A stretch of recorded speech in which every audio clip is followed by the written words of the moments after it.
climate in this country has been volatile for the last decade or so since I've immigrated to America. And although I wouldn't consider myself a political savant, as a mother and an immigrant, I am forced to take note of the institutional decisions that affect our family. Now, my source of truth is biblical truth, which informs my decision making at every turn. Since we're in an election year, I'm looking at my vote in November as primarily a parenting decision. So this week, Robert Kennedy Jr. gave an incredible speech during his endorsement for Trump as he heart-wrenchingly dropped out of the race. His speech is what the leader of the free world should sound like. And at the end of this amazing speech, he said this. He said, "We need to love our children more than we hate each other." This is why I firmly believe that our strongest political vote that we make in this lifetime will be in the way that we raise our children. And I'm not talking about indoctrination and for our children to abdicate critical thinking in their decision making. But if we truly choose to raise God-abiding children, regardless of what the left or the right is pushing, the impact that our individual parenting choices on the next generation in this country will restore so much of what divides us and cure the darkness that surrounds us. And if you're not a parent, I urge you to choose today for your future family and the legacy that you want to leave behind. There's a verse in Proverbs, it's Proverbs 22 verse 6, and it says this, "Start your children off on the way that they should go, and even when they are old, they will not turn from it."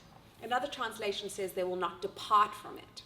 Regardless of how the mainstream media is controlling the narrative and doing their very best to tell us how to vote, the daily decisions we make in our own homes have greater impact than any elected or appointed or cooed president will have in our homes. Last week, my husband said in his talk that when it comes to abortion, just because it is legal, it does not make it moral.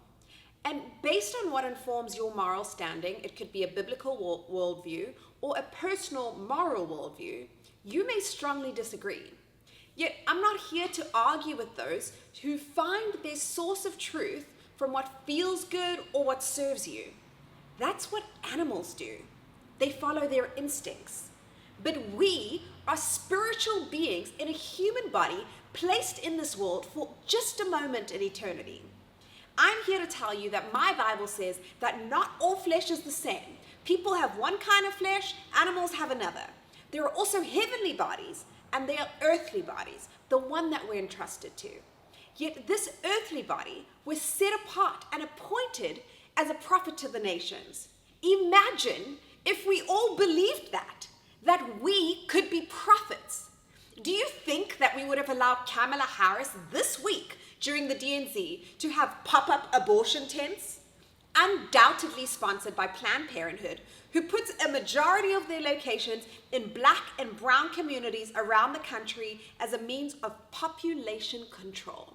Would we be okay with the reality that 2,000 Black and brown babies die every single day? Because we skipped that part in Psalm 127 that says, "Children are a heritage from the Lord, offspring a reward from him." Children are never the problem. That is not a biblical perspective.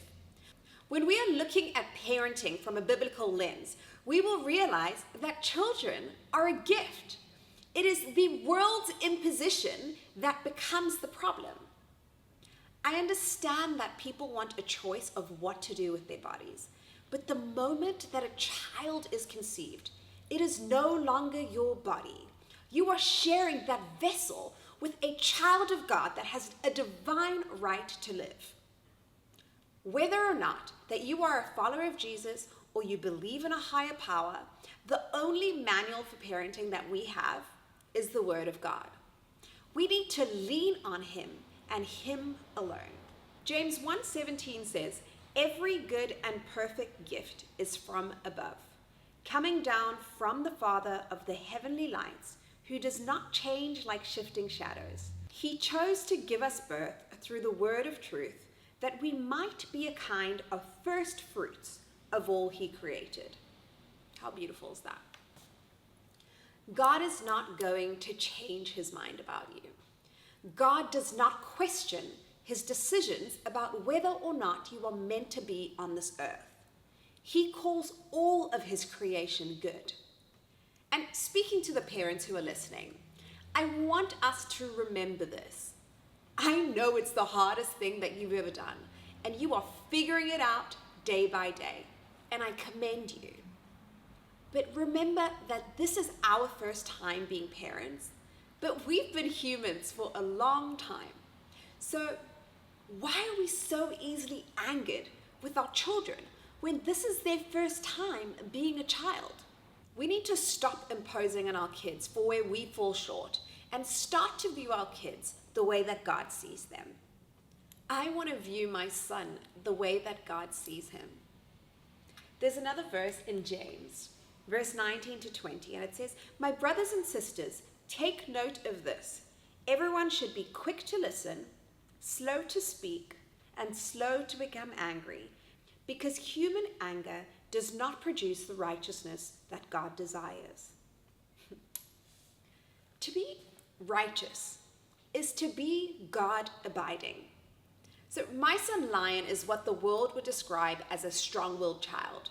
Yet more and more I'm discovering that God gifted us with this strong opportunity to present the gospel to him. The more I need to correct, the more opportunities I have to expose him to the gospel. The more that he acts out, the more opportunity I have to exercise the fruits of the Spirit.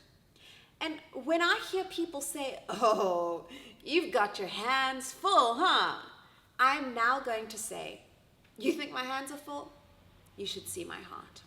So I'm leaving you with a verse from Ephesians, and it says this: "Children, obey your parents because you belong to the Lord.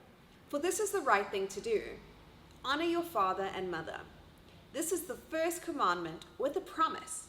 If you honor your father and mother, things will go well for you, and you will have a long life on the earth. Fathers, do not provoke your children to anger by the way you treat them." I'd like to add fathers and mothers to that. "Rather, bring them up with the discipline and instruction that comes from the Lord." I am personally done with trying to discipline my child without God. From this day forward, I am making the commitment to seek the wisdom of the Lord before I give any instruction, and I can only pray for the grace of God in raising a boy that loves and looks like Jesus. So I encourage you that in all your decisions, in all our decisions, let's vote to choose for the will of God in each day. It starts in our homes, and it leaves an impact on our bloodline for eternity. And until next time, let's love more, and I'll see you at the next PSA. I love that the Bible is given to us by God as a tool for parenting, but we can also learn from those around us. This is why Felix and I have a playlist above to help you through your journey with God. Definitely share it with the first person that comes to mind, and we'll see you in the next one.